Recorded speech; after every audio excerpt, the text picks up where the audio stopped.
Bienvenidos al segundo capítulo de este podcast, que próximamente tendrá nombre porque primero estamos en modo piloto, en modo prueba. Entonces qué mejor invitado para esto que Felipe, un amigo de la universidad, un amigo de la vida, porque hemos compartido muchas historias y mucho tiempo. Bastante. Y gracias por aceptar este espacio para que conversemos, para que muchas personas te conozcan, para que sepan y puedan seguirlo, porque es increíble lo que aprende uno de él todo el tiempo. Pues me gustaría que tú mismo te presentaras.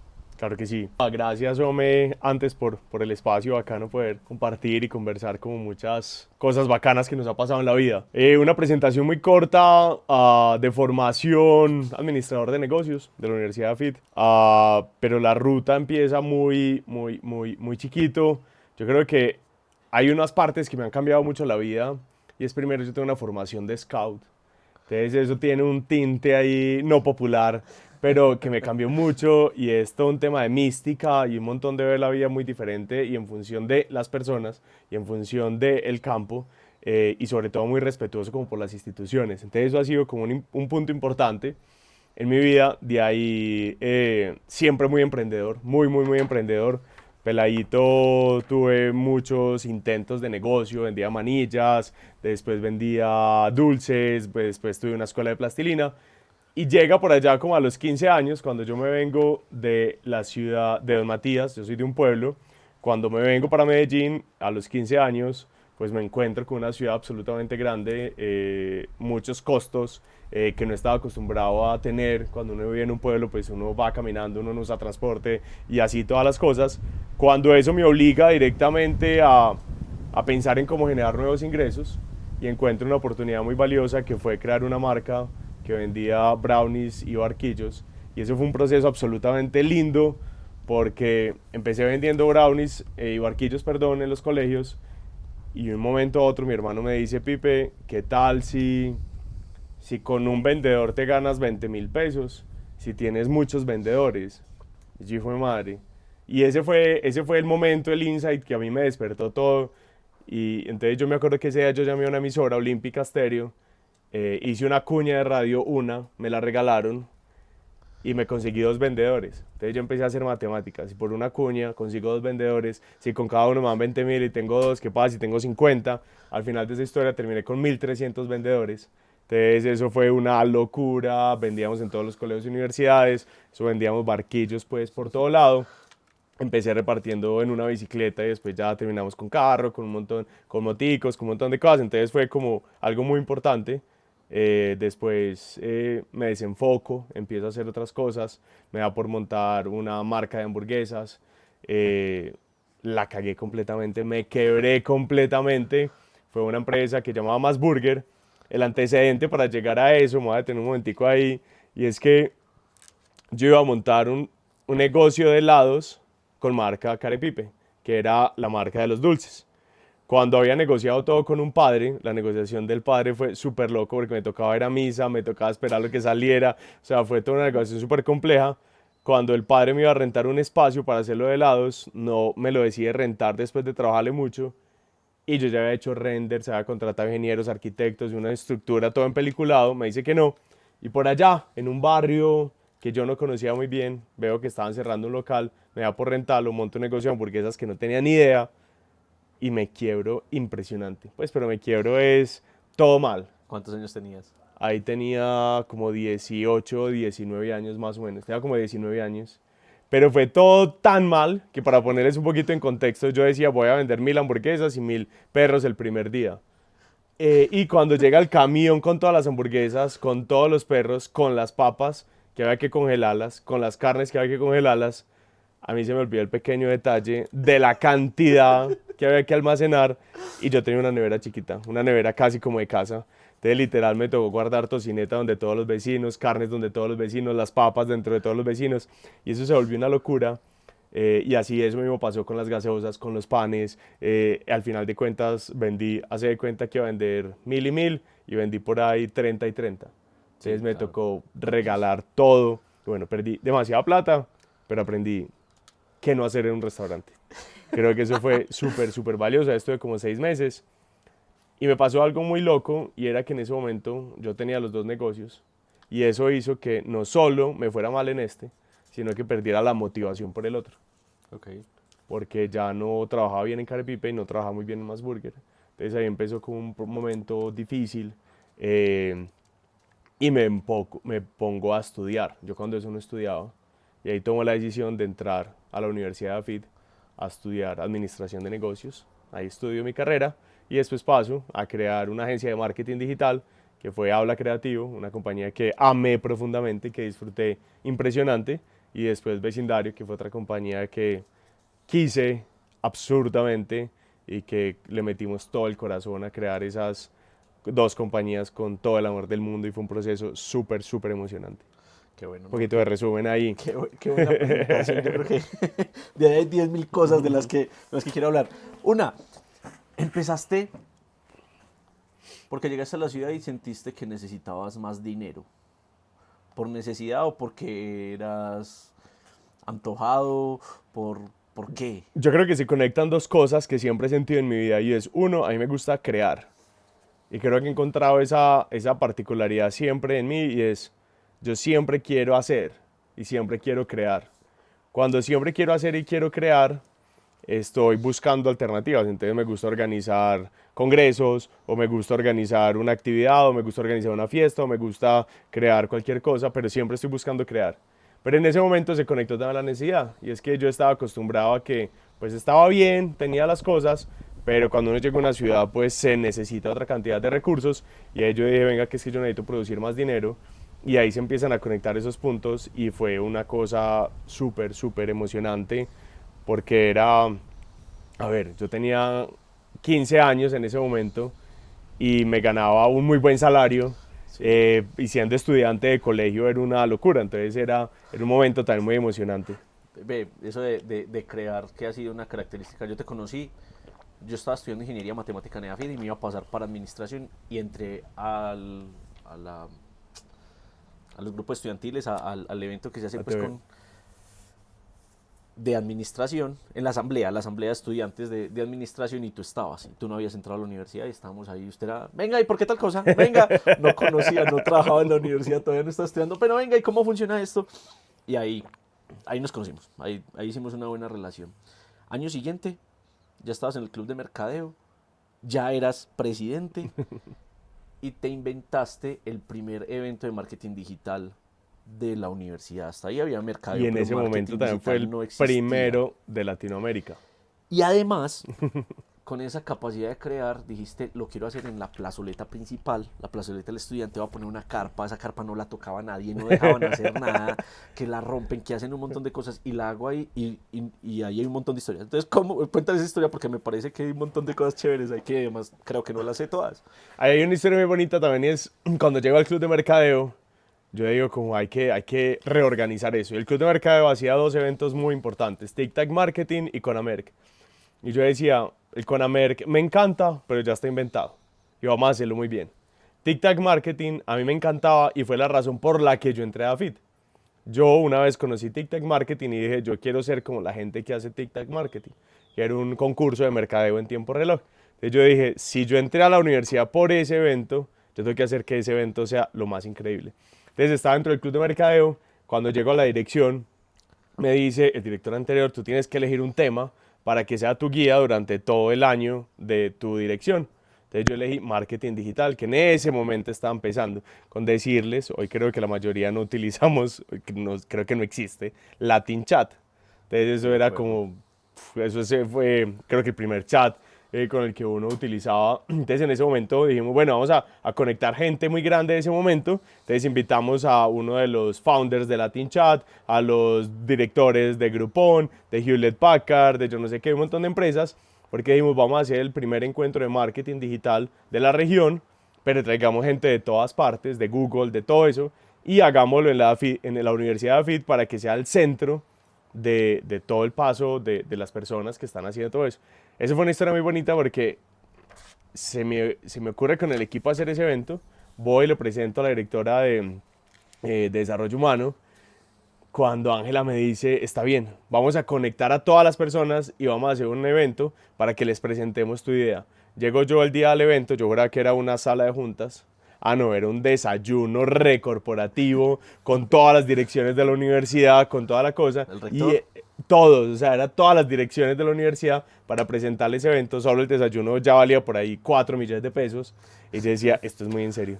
Entonces, claro, ahí todos se comprometieron, todos pagaron un montón de plata, se comprometieron con recursos y eso empezó a salir todo el evento, empezó a funcionar y armamos un encuentro de marketing muy bacano, obviamente con muchos retos, una baja asistencia, en algunas marcas quedaron muy bien, otras no tanto, y bueno, al final tuvimos un encuentro de marketing y se volvió un concurso mucho más fuerte que se hizo en medio de ese evento y tuvimos como un alcance súper interesante. Eso en medios fue muy relevante, un montón de cosas y eso me enseñó demasiado. Creo que eso fue una conexión demasiado Sí, bacana. yo recuerdo que era Groupon, era como guau, pues, Era la marca top en ese y momento. claro, era un evento que hacían grupos estudiantiles y también depende mucho de la gestión y de las personas y de los líderes porque pues se vale, por eso es un grupo estudiantil, y por Total. eso la universidad lo permite, que hay épocas buenas, épocas donde hacen cosas, pero ese año los premios eran, les faltó regalar el carro, pero era computador de Hewlett Packard, era Mucho dinero. premio, era dinero, era una cosa espectacular, una historia muy bacana. Y eso sí, en ese momento también la ventaja que yo tuve es que la junta del club de mercadeo eran personas increíblemente tesas, que yo hoy son de mis grandes amigos. Y allá yo siento que fue crear como un equipo de dirección con gente muy joven, con mucho potencial, sin experiencia. Y creamos un equipo que uno decía como, "Jue madre, ¿cómo diablos tenemos la habilidad de crear esto?" Y era porque logramos ser un equipo muy bacano, con muchas cosas en desacuerdo y eso hacía que fuéramos más tesos poniéndonos de acuerdo cuando no lográbamos esos consensos, pero fue demasiado fuerte y ahí yo siento que aprendí a tener un equipo de Y que trabajo. muchos de ellos trabajaron después en las Sí, agencias, completamente. trabajaron en Completamente. finanzas, en mercadeo, en todo. Completamente. Súper, que incluso tu gran amiga Melissa fue la que te empezó, tomó el liderazgo de View, que después fue Exactamente. vecindario. Y Meli fue mi jefe dentro del club de mercadeo, Ok. quien me enseñó toda la línea de ventas y después ella fue a liderar la compañía de nosotros en toda la línea de ventas. Súper. Entonces ahí fue como cómo nos íbamos engranando. Julián, que era mi director de gestión interna en el club de mercadeo, fue mi director financiero. Entonces también fue como desde peladitos aprendimos y logramos construir una compañía de miles de millones de pesos, Una cosa ya a una espectacular. escala real. Súper. Ese es vecindario. Y obviamente quiero que hablemos de la historia de lo que, y de las grandes aventuras que hay ahí. Pero hay una pregunta en el intermedio. ¿Qué hace esa capacidad que tienes de relacionarte con las personas? Porque es que llegaste y muy rápido y para que Ángela Echeverry, la directora de los grupos y de todos, te diera esa relevancia, no lo hizo con algo. ¿Qué crees que hay ahí? O sea, ¿dónde ves esa relación, cómo desbloqueas o cómo logras transformar las cosas a través de las personas? Harvard hizo un estudio hace un tiempo, no sé cuánto, y habla de la felicidad. Y dentro de eso habla de la felicidad y el liderazgo. Y habla mucho del rol del líder. Y una cosa muy importante es que el líder no es responsable de la felicidad. Pero que hay un punto muy importante, es que si tú quieres hacer que las personas sean muy felices, tú tienes que ayudarle a cambiar la vida de las personas. Entonces a mí eso lo entendí, lo leí hace poco, pero eso me conecta mucho con mi vida para atrás porque yo empecé a sentir hace mucho rato que cuando yo trabajaba por cambiarle la vida a las personas, la gente se conectaba más con uno. Mucho, mucho. Cuando uno no le cambia la vida a las personas, no impacta a las personas. Entonces es como yo realmente trato de cambiarle la vida a las personas. Entonces algo que a mí me pasaba y es que yo desde que he llegado a cualquier cosa, tratado no, sueño mucho. Entonces, claro, tengo esas locuras tan grandes y muchas de esas locuras la gente se sueña esas locuras, entonces se mete y hace parte de esas películas y cuando uno tiene locuras tan grandes, se siente en esas películas, la gente se conecta y crece mucho. Entonces en el encuentro de marketing la gente decía, cuando yo llegué no conectaba tanto, pero cuando yo empecé a decir que quería hacer una cosa, la gente se emocionaba, entonces se conectaba más porque iban a aprender más, se conectaban más, entonces había una conexión mayor. Okay. Entonces yo siento como que ahí empezaba a cambiarle la vida un poco más a las personas y eso hacía que las personas se sintieran más felices, por lo tanto crecieran más y funcionaba. Y lo otro es que yo he sido absolutamente transparente en lo que siento. Entonces creo que eso para mí es muy relevante porque yo como líder nunca me guardo un sentimiento. Y a veces eso es bueno y malo en el liderazgo, pero para mí siempre ha jugado como a favor y es ser absolutamente transparente con lo que quiero, lo que siento, incluso lo que espero de las personas. Siempre en una relación posiblemente hay una relación en esperar cosas y demás o en entregar, y siempre soy absolutamente transparente en lo que quiero entregar y en lo que quiero recibir, y no es ni interesado ni desinteresado, sino que es absolutamente transparente. Entonces eso creo que alinea mucho, que eso es, por ejemplo, cuando yo me metí a ser representante estudiantil, yo decía, no vamos a ser representantes, vamos a hacer una plancha política en toda la Universidad de FIT y vamos a crear todo un grupo político y vamos a unirnos todos. Entonces todos como que nos empeliculábamos a ese sueño mayor, no solo a ser representantes, sino a una estructura muy grande. Entonces creo que eso es como ese punto que yo siento que ha cambiado en mi vida. Total, sí. Me llevo eso, me llevo a soñar grande y a transmitir los sueños. Sí. De las personas y conectar con los sueños, porque las demás personas quieren soñar y a veces no, eso es un líder, nos enseña a soñar, definitivamente nos enseña a soñar. Y uno muchas veces no cuenta los sueños y no pasan. Entonces yo también me puse a ser consciente de que cuando uno tiene sueños, la gente no le roba los sueños a uno, sino que le ayuda a que pasen. Yo en este momento estoy enamorado de un edificio y le empecé a contar a las personas y me dicen, yo le pongo plata, yo le trabajo a riesgo, yo le hago esto, yo le hago esto, yo le hago esto. Yo como, ¿por qué? Claro, porque lo estoy contando y todo el mundo Sí, claro. se imagina esa película, entonces se conectan con esa película. Entonces empiezan a pasar un montón de cosas que son relevantes. Cuando uno no habla, no cuenta, no pasan cosas. Tienes toda la razón. Entonces hablemos de ese sueño que es y fue vecindario. Bueno, fue y es vecindario. Claro. Cuéntanos qué pasó ahí, cómo fue la historia. Estando en la Universidad de AFIT, pasa un momento donde decidimos montar una agencia de marketing digital, Aula Creativo, y fue muy bueno. O sea, en ese proceso fue demasiado interesante. Empezamos a trabajar con marcas de moda, marcas de ropa, un montón de cosas. Y una vez por accidente nos cruzamos en una reunión, me llevan a un comité de un proyecto inmobiliario. Y allá estaba Francisco Martínez y Tulio de Londoño Gómez.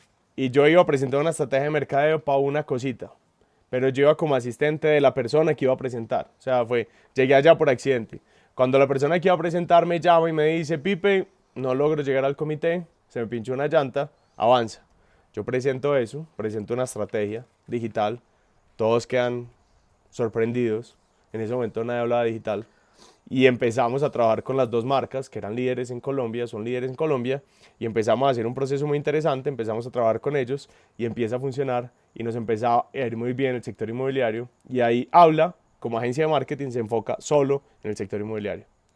Pero, a pesar de que una compañía súper bacana, vendía muy bien, tenía un equipo casi de 50 personas y todo marchaba súper bien, Cam y yo, mi socio, decidimos, queremos crear una marca con nombre masivo, es decir, como de público B2C. Queríamos tener un alcance mucho más grande y sentíamos que en el sector inmobiliario había muchas ineficiencias, principalmente en el proceso comercial. Ahí yo me salgo, Cami se queda dentro de la agencia un tiempo, después también se pasa y decidimos crear Vecindario, que fue una compañía para simplificar todo el proceso de compra de vivienda. Que esa fue una decisión muy loca, cerrar o renunciar a una compañía que facturaba mucho y generaba utilidades para crear una compañía posiblemente mucho más grande a la que todos creíamos, y ahí nace Vecindario. Entonces ese fue el momento donde decidimos sacar y crear Vecindario, y eso fue una ruta impresionante. Y nos enseñó a muchos a comprar casa. Completamente. Que falta mucho, y también la idea de este podcast, y yo tengo una inmobiliaria, es que la gente crea en los sueños, que se puede comprar casa, que se puede disfrutar la vida, que se puede planearse cosas y cumplirlas. Y Total. eso fue Vecindario, lo hiciste en grande, o sea, en grande, porque pues entraste a YC. ¿Qué tal esa experiencia? Total. ¿Y qué es YC? Pero... Bueno, para las personas que de pronto no conocen, YC es Y Combinator, que es la aceleradora más importante del mundo. En Y Combinator entran los emprendedores que tienen ideas de negocio o que ya tienen empresas que están en una etapa inicial empezando, con muchas ganas de hacer negocios mundiales o muy grandes, y ellos le enseñan a uno a crecer, le ayudan a conseguir más plata, lo acompañan, por decirlo así, en esa ruta para que uno se vuelva un mejor emprendedor y una mejor compañía. Empresas como Rappi, empresas como Airbnb, empresas como Platzi también han pasado por Y Combinator, que hace unos años llegaron allá con una idea y pues ahora son las empresas que son. Nosotros la historia fue muy bonita porque empezábamos nosotros siempre trabajamos con recursos de nosotros. Entonces siempre como vendíamos esto, pues nos da un poquito de utilidad y vendíamos y así crecíamos. Cuando alguien nos enseña cómo funciona el proceso de levantar capital, nosotros empezamos a crear una compañía y salimos a una ronda de inversión. Lo más bonito de eso es que esa primera ronda de inversión la completamos súper rápida. ¿Y quiénes invirtieron? Las personas que habían sido principalmente mis clientes en la agencia de marketing. Entonces ahí es donde uno a veces dice como, ¿por qué la gente a veces levanta súper rápido? No es levantar súper rápido. Es porque antes de este proceso de levantamiento hubo una compañía de 8 años trabajando todos los días y levantar plata, hacer un montón de cosas para que después cuando fue momento de levantar rápido plata, fue muy fácil levantar plata. Entonces a veces uno dice, pues usted salió, hizo una presentación y consiguió 1.3 millones de dólares. Sí, fue en un día. Pero esas reuniones para que pasaran ese día fueron consecuencia de un trabajo bueno de 8 años. Entonces ahí es muy importante como alinear esos puntos que son bien valiosos. Entonces ahí empezamos a trabajar, levantamos plata y llega un momento súper loco porque los inversionistas te empiezan a decir, tú puedes crecer más, tú puedes crecer más. Yo me acuerdo que yo en la agencia tenía una meta de crecimiento del 50% anual. Es decir, si vendía 1.000 millones, tenía que aumentar el 50% al año. Y yo juraba que eso era mucho. Entonces yo decía, un 50% al año es mucho. Y durante 6 años de los 8 años crecimos a un 50% más o menos. Y me sentía súper feliz hasta que decidimos pasarnos. Cuando llego a la primera aceleradora, Rockstar en su momento, y me dicen, bueno, acá vamos a hablar de crecimiento. ¿Cuánto creen que es el crecimiento promedio que debería tener una startup en estas primeras etapas, en el momento en el que están ustedes? Del 3 al 5% semanales. O sea, eso es una locura. Eso es más de un 20% mensual.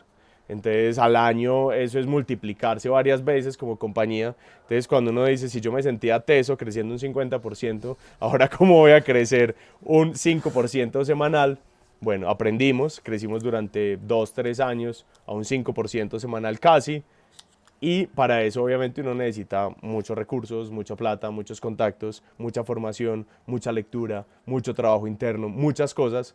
Porque si la empresa tiene que crecer al 5% semanal, uno como emprendedor tiene que crecer al 5% semanal o más, porque uno tiene que tomar decisiones del tamaño de la empresa que uno está creando. Entonces cada vez se vuelve un reto más grande, cada vez se vuelve un ejercicio súper desgastante y eso lo compensa que tienes que invertir mucho dinero para lograr esos resultados. Entonces cerramos una ronda de 1.3 millones de dólares, después cerramos otra ronda de casi lo mismo, 1.3 millones de dólares y empiece a ejecutar. Nosotros, yo me acuerdo un día que contratamos 2 personas de gestión humana porque había que contratar mucha gente. Entonces ellos tenían que preparar el proceso de contratar y otra persona tenía que contratar el proceso después, tenía que diseñar el proceso después de que entraban, porque no estaba ni el proceso de contratar ni el proceso de desarrollo de las personas. Entonces eran muchos procesos simultáneos, era abrir ciudades de forma simultánea, era crecer unos ritmos impresionantes y eso fue un proceso demasiado exigente, demasiado aprendizaje y súper, no puedo decir que no, demasiado desgastante, pero demasiado transformador, demasiado. Nosotros en 4 años logramos vender lo que una compañía normalmente se demora 20 años en vender, una constructora tradicional. Vendimos en 4 años 1 billón de pesos y eso eran unas cifras muy locas, muy locas. Entonces era cómo nosotros logramos armar una estructura para que eso funcionara de esa forma. ¿Y qué pasó? ¿Qué pasó? A ver, yo creo que para los que no saben, Vecindario se cierra. Vecindario se cierra a principio del 2024. Nos enfrentamos a muchas situaciones muy importantes. Primero, no es de la noche a la mañana. Una decisión de cerrar una compañía no es de la noche a la mañana. De hecho, yo siento como que experimentamos y cambiamos posiblemente 20 veces el foco para tratar de salvar la compañía. Pero esto viene una historia un poco antes, es decir, pasamos de un momento de crecer abundancia. Teníamos un equipo de alrededor de 130 personas, todo funcionaba súper bien, teníamos recursos, teníamos un equipo de liderazgo muy bacano, teníamos una estructura, unos contactos, unos fondos, muy buen relacionamiento, todo.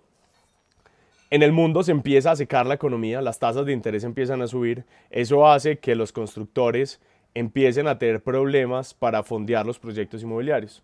Entonces, primer reto importante, cuando nosotros teníamos caja suficiente y vendíamos súper bien, no nos enfocábamos tanto en el manejo del flujo de caja porque la generábamos muy bien y teníamos mucho dinero. Entonces nos enfocábamos más en crecer y en vender bien. Vendíamos muy bien, pero no recaudábamos muy bien. Entonces, las tasas de interés empiezan a subir, pasan del 7, 8 al 15, 20%. Los proyectos inmobiliarios empiezan a vender más caro. Muchos de esos no logran vender más caro, entonces se quiebran. Más o menos se nos quebraron el 15% de los constructores con los que nosotros trabajábamos, o de los proyectos, no de los constructores. Y esos constructores nos pagan a nosotros comisiones a riesgo, ¿sí o qué? Pues o a puntos de giro. Entonces, ¿qué pasa? Si yo tenía que recibir hoy 1.000 pesos y me lo iban a pagar a 12 meses, entonces yo ya le estaba descontando por el 15% de valor presente, valor futuro. Pero si ya el proyecto aborta el 15%, entonces pues pierdo un porcentaje. Sí, total. Pero adicional, si el proyecto se retrasa otro año, ya no pierdo el 15 de costo de capital, sino que pierdo el 30 de costo de capital más otro 15 de que se están anulando los proyectos, entonces ellos llevan un 45% de pérdida de lo que ya había vendido, y había vendido bien incluso. Entonces ahí nos equivocamos completamente, no veíamos que el mercado se iba a caer de esa forma, no sabíamos que las constructoras iban a fallar de esa forma y no había un proceso de cobrar comisiones adelantadas o anticipadas. Entonces ahí, primera causa demasiado grave. Eso que nos llevó a que nos reorganizáramos. Nos reorganizamos demasiado rápido, tomamos decisiones, empezamos a trabajar solo con constructores que nos pagaran anticipado, definimos unas políticas de riesgo diferentes, nos financiamos, creamos otros mecanismos de fondeo, salvamos la compañía de esa incertidumbre, cambiamos un poco y dijimos vamos a diversificar la forma de trabajar. Ahora ya no vendemos solo apartamentos, sino vamos a vender créditos hipotecarios y vamos a vender tecnología que nos la pagan de contado y adicional que tiene un margen súper grande. Entonces decíamos, pues si en vivienda no nos iba súper bien, ya hemos creado mucha tecnología, tenemos los contactos para crear créditos. Contratamos 2 directores de los cuales me siento absolutamente orgulloso. Tesísimos en tema de créditos hipotecarios. Y no logramos vender créditos hipotecarios. ¿Por qué? Que eran negocios diferentes. La compañía era de una y pensábamos hacer otra cosa. No logramos tener foco, no logramos tomar las decisiones pertinentes, no era lo que estábamos haciendo bien y nos equivocamos creando una unidad de créditos hipotecarios. Pensábamos que todo lo resolvíamos súper fácil y no nos dio. Después creamos un equipo como de 20 personas para crear tecnología para el sector inmobiliario y era muy diferente atender B2B a atender B2C, era muy diferente vender inmuebles a vender software, era muy diferente el equipo comercial de uno al equipo comercial de otro, a pesar de que era la misma industria y el mismo problema que atendíamos.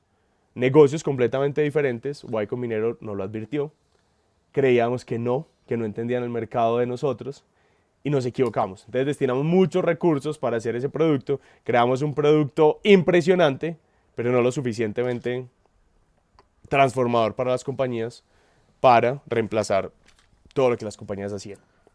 Entonces desgastamos mucho capital, segundo problema muy grande. Nos equivocamos en foco y desgastamos mucho capital. De ahí viene otro tema muy importante. El equipo nos toca empezar a sacar gente. Entonces, si teníamos 100 y punta de personas, sacamos gente. No hay nada más frustrante y desgastante que despedir mucha gente. Sí, O sea, completamente. fuera de que es muy triste despedir a una persona, imagínese uno llegar un día a despedir 25 personas. Y a los 3 meses otras 25. Y a los 6 meses otras 25. Entonces llega un momento donde uno dice, bueno, ¿esto cuándo va a parar? Y no solo para uno, para el equipo, pero también para los que quedaban. Entonces empieza una presión psicológicamente, ya sigo yo, pero uno decía, bueno, ¿será que yo sí estoy siendo buen líder? ¿Será que sí estaba en la ruta correcta? Entonces empieza un desgaste psicológico muy fuerte y eso empieza una presión tan fuerte que emocionalmente nos destruimos mucho y empezamos a tomar decisiones malas. Nosotros intentamos muchas cosas, entonces empezamos a cobrarle a los usuarios, empezamos a bajar muchos costos y al final de cuentas empezábamos a tomar decisiones muy desgastados, que eso nos afectó muchísimo como compañía y no logramos hacer eso. Otra causa fue que crecimos muy rápido. Nosotros pasamos a tener 17 ciudades en Colombia, pero realmente había muy pocas ciudades muy rentables. Entonces Medellín era una ciudad absolutamente rentable, algunas del norte no muy rentables, pero Cali siempre queríamos tener Cali, parecía muy interesante y nunca fue rentable y nos faltó pues mayor prudencia para cerrarlas a tiempo. Entonces, en ese proceso también nos equivocamos en hacer una expansión posiblemente no tan organizados o no tan cautelosos con muchos aspectos. Eh, eso más o menos nos pasó. Voy a tener que repetir la entrevista para tomar nota porque es una maestría. Yo valoro mucho con varias personas del equipo que conocí de vecindario la relación que todavía tienen. Y vos hablas de sueños. Y ahí el sueño también era decirles, ese sueño que yo estoy soñando no puedo continuar o tengo que hacerlo. ¿Cómo va esa relación con ellos? ¿Qué aprendizajes hay claro, hace sueños y todo el mundo se monta en el proyecto, pero también hay un aprendizaje enorme? Mira, no les puedo desconocer que cuando nosotros sentíamos que ya no iba más, primero fue una decisión absolutamente difícil, difícil. Yo me quería esconder y nunca salir de la casa. No quería como, como darle la cara, por decirlo así, a la gente, porque no me sentía orgulloso de lo que estaba pasando. Hasta que al final un día dije, bueno, esta es la decisión que tomamos y esto hay que asumirlo y hay que enfrentarlo y hay que hacerlo bien. Cami y yo lo discutimos y tomamos la decisión, después con el equipo de dirección y fuimos a hacerlo.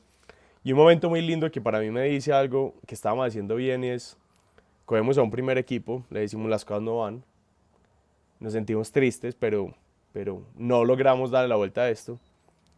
Y el equipo, después de haberlos despedido, nos llevan una torta a la compañía para que celebremos el momento tan lindo que ellos estuvieron en la compañía. Y yo decía como, ¿cómo diablos les estamos terminando el contrato? Todos estamos con ganas de llorar. Ellos quieren celebrar por lo bonito que fue ese tiempo que estuvimos juntos.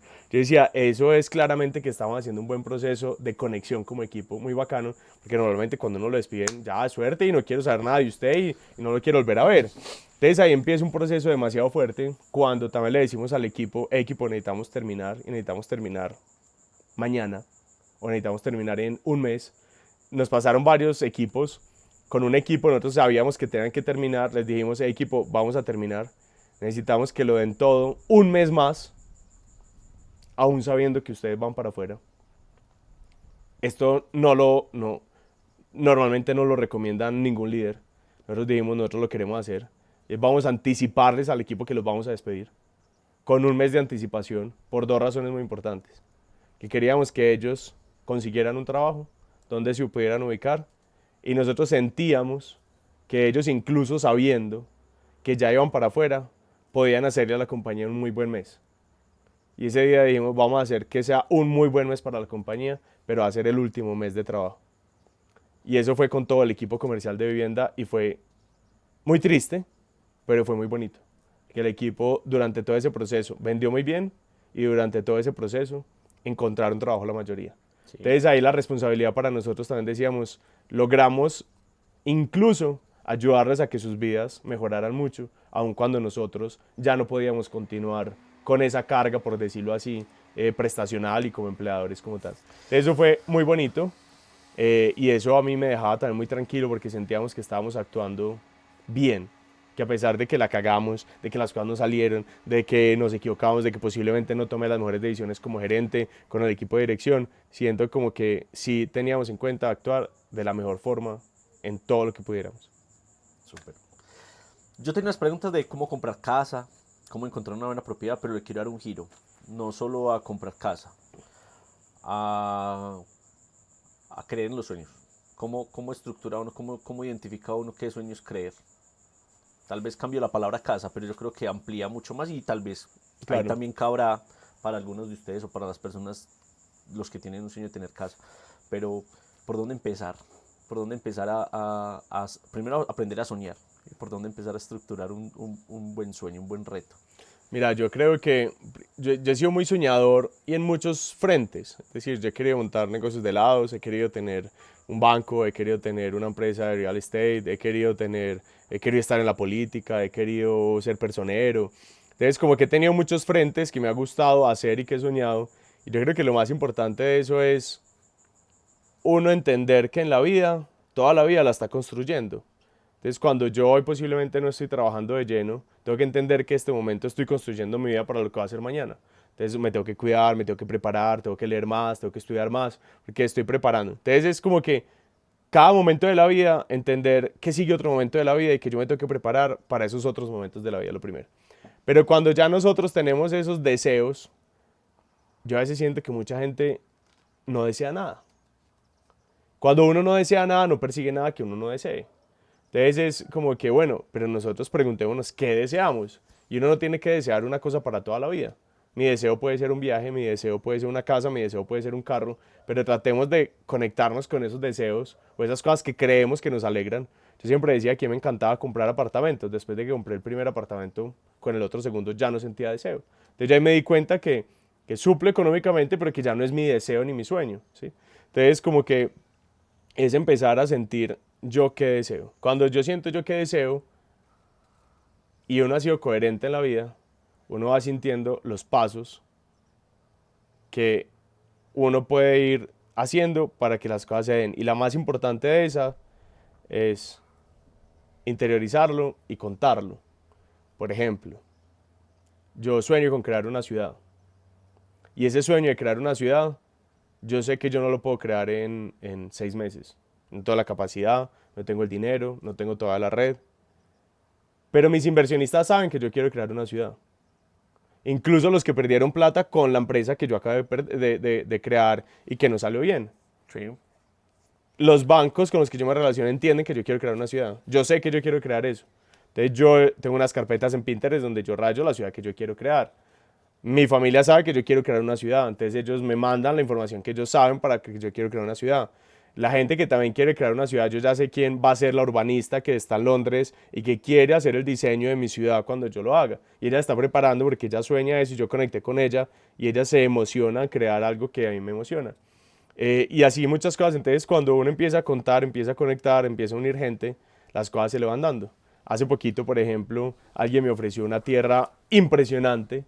Me decía, acá podemos crear tu ciudad. Entonces ahí es donde empiezan a pasar un montón de cosas que uno dice, ¿será que es el momento? No, todavía me falta más madurez, todavía me falta más capacidad económica, todavía me falta más cosas de determinada cosa. Entonces uno empieza a conectar esos puntos. Y lo otro es que claramente los sueños, dependiendo del tamaño, necesitan la dedicación que eso también necesita. Hay mucha gente, mucha gente me aborda y me dice, Pipe, yo quiero emprender, a mí me encanta emprender, yo admiro mucho a los emprendedores. Yo siempre he soñado con tener un emprendimiento que me dé bastantica plata, pero que no me exija mucho trabajo y que yo no necesite casi destinar mi tiempo para seguir en mi compañía. Marica, usted solo quiere plata. Y eso de fórmula matemática tan fácil no la hay. Hay mucha gente que lo logra, claro. Hay trabajos más desgastantes, menos desgastantes. Pero eso no es emprender. Emprender es, si yo quiero crear una compañía, si yo quiero crear un edificio, si yo quiero crear X cosa, eso amerita un trabajo muy grande. Eso es tirar mucho Excel, eso es validar, eso es hablar con muchos clientes, eso es levantar plata, eso es ir a los bancos, eso es arriesgar patrimonio, arriesgar muchas cosas, sacrificar mucho tiempo, porque cada sueño implica mucho trabajo. Yo me acuerdo que cuando yo iba a ser director del club de mercadeo, yo estudiaba una cantidad de tiempo, no era demasiado, pero trabajaba demasiado en ser director del club de mercadeo. Cuando yo dije, después voy a ser el gerente de aula, yo trabajaba impresionante porque quería ser el gerente de aula y quería ser muy buen gerente de aula. En vecindario también yo decía, pues me tengo que leer un libro a la semana para ser un buen gerente, tengo que trabajar un turno muy grande para poder lograr esto. Entonces ahí es donde uno empieza a trabajar muy fuerte para que las cosas se den. Y si uno sueña con cosas, al final de cuentas la logra. Y en el peor de los casos, aprende. Y seguro llegan más cerca. Claro. Entonces también yo a veces digo, vecindario, no logramos una compañía más grande. Pero lo que nosotros aprendimos en ese proceso fue una cosa impresionante. Que más de 160 personas hayan tenido un empleo muy bueno durante tanto tiempo y que ahora tengan mejores posiciones fue una locura. Que 4.500 viviendas, 4.000 familias tengan viviendas nuevas, es una locura de alcance.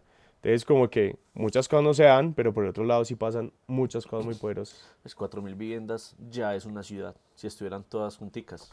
Ese es mi indicador.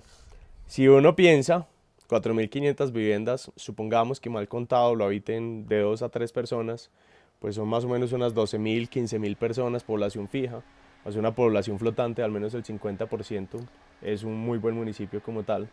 Entonces no es descabellado. Y nosotros en ese momento logramos convencer a constructores que nos vendiera, que nosotros vendíamos eso. Conseguimos más de 300.000 personas que creyeran en nosotros para venderle las casas. 300.000 personas. Eso es una cantidad impresionante. Y los bancos también creían que las íbamos a financiar. Ahí se nos murió la empresa, pero nosotros decíamos, pues ya hicimos un avance, ahora es momento de en unos añitos invitarlos a que vayan a Que compren la a ciudad. ese nuevo pueblo o ciudad que vamos a crear. Bien interesante. Definitivamente. Hay que soñar, hay que trabajar por los sueños. ¿Qué fuentes de inspiración, qué palancas crees que apoya a uno a realizar los sueños? ¿Libros, amigos, mentores? ¿Qué crees que puede, por dónde puede empezar alguien? Listo, yo quiero. Pero no todas las personas eh, han tenido la misma historia, no han estado Claro, en scouts. claro. Eso, desde ahí empieza una formación. ¿Por dónde, cómo empiezo a nutrirme? ¿Cómo me inspiro? ¿Cómo empiezo a encontrar esos primeros ladrillitos para empezar a... Yo creo que primero también una parte muy importante es eliminar detractores. Principal detractor muy importante, parece muy simple, pero es tu círculo cercano. Tu círculo cercano se convierte en un detractor muy, muy importante. ¿Por qué? Porque tu círculo cercano te adora y tiene un interés muy diferente posiblemente al que tú tienes. Sí, Entonces, tu novio quiere tiempo. Tu mamá quiere compañía, quiere tiempo, quiere seguridad, quiere bienestar. Crear una empresa posiblemente lo inverso. sí, Y hay que entender la posición de eso. Entonces, yo entendí muchas veces que yo para crear una empresa no le puedo pedir recomendaciones a mi papá, a pesar de que es de las personas que más adoro en la vida, ni a mi mamá. ¿Por qué? Porque ellos tienen una alineación diferente a lo que yo quiero, ¿sí?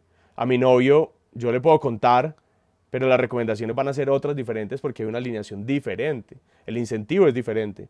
Entonces yo creo que hay que eliminar distracciones, porque cada uno piensa de uno otras cosas según el interés de ellos, y eso es natural. Uno lo dice con los ojos de uno en relación a. El otro punto es muy importante. Por ejemplo, a mí me causa a veces, yo me meto a Instagram y hay mucha contaminación en muchas cosas, es dinero fácil, dinero rápido, yo no sé qué, haga esto simple, trabaje 2 horas, no haga esto, yo no sé qué. Claro, también se puede y no lo puedo juzgar, me parece una nota y obviamente bacanísimo ganar más dinero, con menos trabajo. Pero también es, bueno, ¿yo qué ruta quiero? Claro, de 1.000 personas que intentan hacer esto, ¿cuánto lo logran? Hay que trabajar dedicado y lograr un proceso interesante. Entonces yo creo que también es eliminar muchas distracciones de todo eso. Lo otro es ya inspirarse con otra gente también muy calidosa. ¿A quién tiene que buscar uno? A la gente que uno vea que está haciendo cosas del tamaño que uno quiera y no darle pena ni miedo a uno. Y es, por ejemplo, yo, yo quiero crear una compañía como el tamaño de Airbnb. Entonces le escribo a Brian, al founder de Airbnb. Puede que me responda, puede que no me responda. Le escribí a él, no me respondió él, me escribió la mano derecha de él. Logré conectar de cierta forma para lo que yo necesitaba. Yo sé que en Arabia están creando ciudades, te busco las formas de conectarme con ellos. Al final ellos no me respondieron, pero encontré unas personas en Londres que están haciendo los diseños de las ciudades de ellos. Entonces encontré la forma de conectarme con ellos. Yo sé una cantidad de gerentes que yo admiro. Entonces yo, por ejemplo, trato de almorzar siempre a la semana con gente que yo admiro mucho y que me puede conectar con más oportunidades. Entonces siempre me reúno con gente que yo admiro y que me puede ser fuente de inspiración. Entonces como tratar de rodearse por eso. Hay otro punto que es un ecosistema. sí. ¿Qué es entrar a ecosistemas? Y es estar solo es muy difícil, muy difícil. ¿Por qué? Porque yo no valido cosas, porque a mí no me levantan la cabeza que hay otro mundo. Por ejemplo, imagínense que yo como emprendedor creía que crecía mucho al 50, cuando parte del ecosistema, Felipe Santamaría me dice, puedes crecer al 5% semanal y yo veo que es viable, ya él me dañó la cabeza. Entonces me dice, si es posible. Entonces, bueno, ¿qué hay que hacer para que eso pase? Yo armo un plan para crecer al 5% semanal, en el peor de los casos llego al 3% semanal, que es demasiado. Sí, total. Entonces eso hace un ecosistema y es empezar a crear unas sinergias. Y cuando eso pasa, ustedes no se imaginan lo fácil que se vuelven muchos procesos, incluso de cerrar una compañía. Cuando yo empiezo a cerrar la compañía, pues llamo a un montón de emprendedores que habían cerrado compañías y se vuelve mucho más fácil. Pero cuando quiero abrir una compañía, pues uno valía muy fácil. Yo quiero hacer un edificio en este momento y llamé a un arquitecto amigo y me hizo la prefactibilidad rápido, llamé a un gerente de proyectos y me hizo la prefactibilidad, llamé a una banca de inversión y me dijo cuánta plata necesitaba, cómo lo podía lograr y si me lo podía financiar. Entonces eso se va dando gracias a que en cada proceso hemos ido construyendo una red de contactos, una red de un ecosistema que cada vez se va apoyando y va facilitando que esos sueños se vayan materializando y que uno sienta que sí se va dando posible. Súper. No, pues me puedo quedar aquí, nos puedo dar la noche aquí haciendo la entrevista. Hay algo muy chévere de las startups y que yo como emprendedor, como empresario, padezco, porque hay que desarrollar la habilidad y es a experimentar, que hace parte también de avanzar en los sueños, de no patinar. Total. ¿Cómo es? ¿Qué es experimentar? Si pudieras ir a la empresa y hay experiencia a decir, bueno, a partir de hoy vamos a aprender a experimentar, ¿qué es? ¿Cómo se hace eso? Yo creo que ese es uno de los hacks, de los puntos más importantes que uno hace en un momento cuando uno decide crecer. Y justo eso lo estoy haciendo con algunas compañías. Cuando una compañía decide crecer, tiene que estar decidida a equivocarse. Y el equivocarse implica dos cosas, y es, yo puedo hacer, me puedo equivocar, eso sí, tengo que aprender. Lo que yo tengo que hacer es aprender. Las empresas, por ejemplo, le tenemos mucho miedo a lo que se llama el feedback. El feedback es algo demasiado lindo porque el feedback es una respuesta a qué salió mal. Y ojalá todos tuviéramos la madurez de hablar de todo lo que sale mal. Sí. Cuando en una empresa no se habla de lo que salió mal con amor, sino con rencor, con odio, con tristezas, con angustias, no se mejora. ¿Por qué? Porque le tenemos miedo a ese momento que es dar un feedback.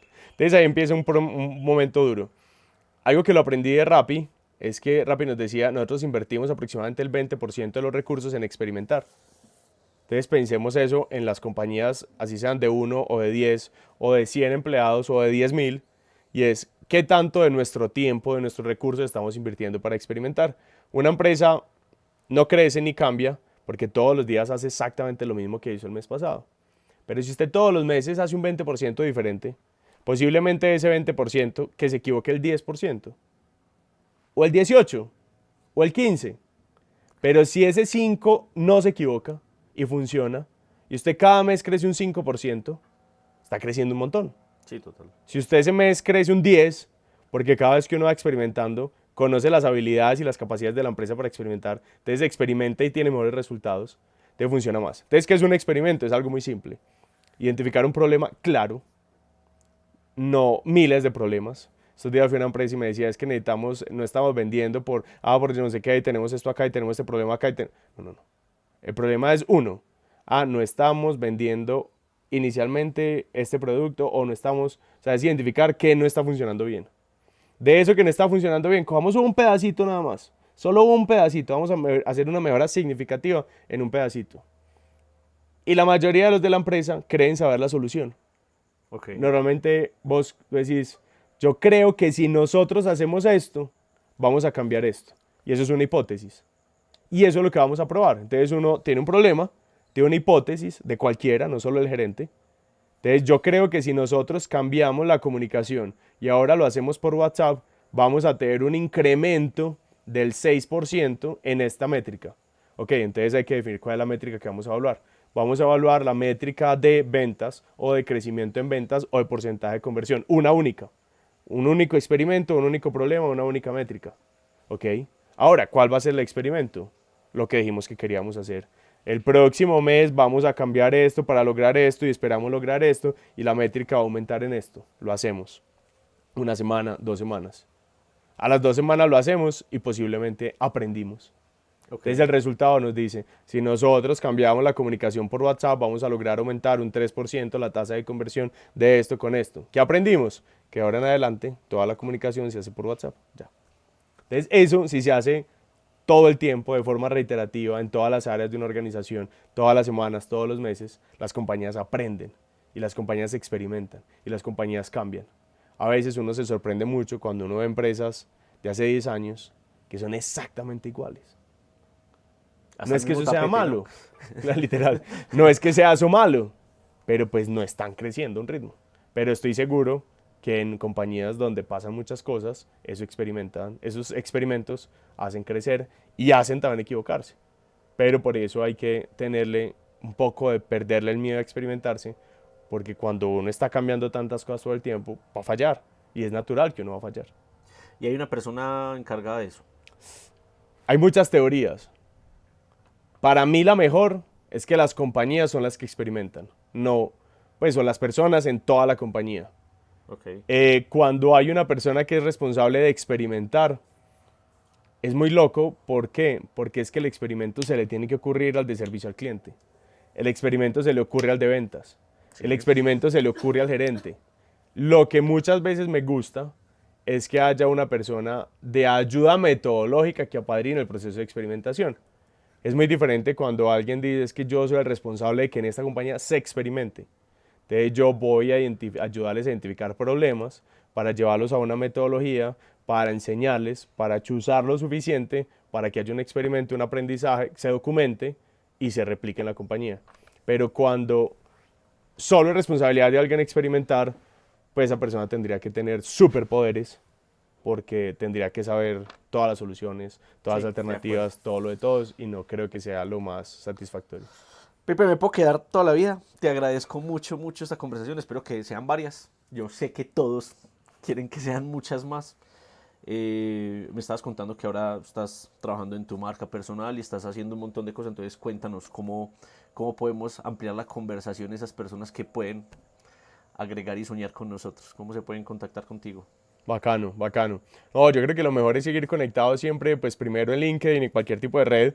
Lo que nosotros, o personalmente lo que yo busco con muchos de estos espacios es en las compañías podemos y necesitamos desbloquear las fuentes de generación de revenue.